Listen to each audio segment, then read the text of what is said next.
دجال کی پیشانی کشادہ ہے، اور اس پیشانی کے اوپر حدیث مبارکہ کے اندر کافارا، کافر ہونے اور کفر کا لفظ کا لکھے ہونے کا تذکرہ موجود ہے۔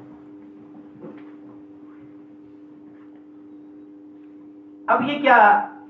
جو کافرہ لکھا ہوگا، کیا یہ حقیقت پہ ہوگا، حقیقت پہ لکھا ہوگا، یا یہ صرف اور صرف ایک تعبیر فرمائی گئی؟ امام نبوی رحمۃ اللہ علیہ، قاضی عیاض رحمۃ اللہ علیہ، اسی طرح سے حافظ ابن حجر اسقلانی رحمۃ اللہ علیہ جیسے بڑے محدثین نے اس کو اسی معمول کیا ہے کہ لکھا تو حقیقی طور پہ ہی ہوگا، لیکن ہر شخص نہیں پڑھ سکے گا۔